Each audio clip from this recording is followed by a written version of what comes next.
Good evening. A farmer who fell into an abandoned water well in the middle of a field is sharing his story of survival. The water was up to his neck, the night cold, and escaping by himself proved impossible. David Ewasuk reports on how he was finally found and freed.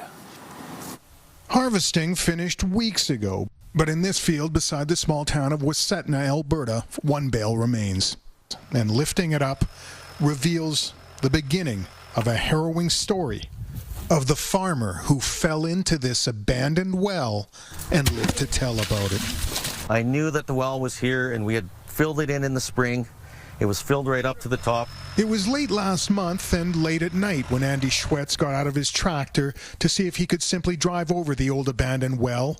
About 9:30 p.m., very dark, he found out too late the fill had become unsettled. Took a step and it just kind of collapsed underneath me and I was done. Fell right in, fell feet first, landed on my feet in the water, and that was the situation I was in. He had fallen about 19 feet down, most of his body submerged in thick, cold water. It's old, stale, muddy water, so it was up to my shoulders and up to my neck. While he could float, he says the chilling temperature had him concerned. His cell phone was up top in the tractor, still running. I tried to climb out a few times. I had a survey stake in my hand.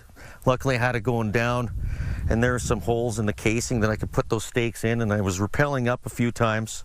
But getting back up to ground from that far down proved difficult, then impossible.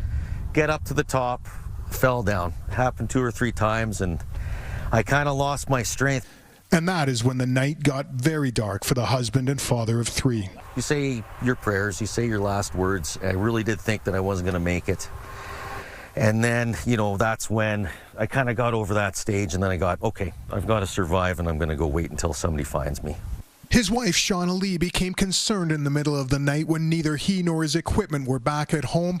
She contacted a relative, then a neighbor. At 5 a.m., they went out and saw the tractor still running, shut it off, and heard him yelling for help. When she seen me, all she seen was my head and me talking, and of course it was just really traumatizing for her.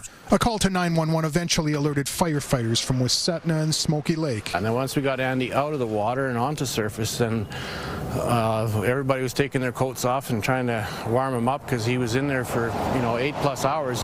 In hospital for 6 days due to issues with his kidneys, muscles, and his feet. Now a clean bill of health. His message to other farmers: these wells are out here. People need to be aware that there's a big danger there. Schwetz, now just thankful it ended the way it began. Landed on my feet. Yeah, I was lucky. David Ewasuk, CTV News, near Ewasuk, Alberta.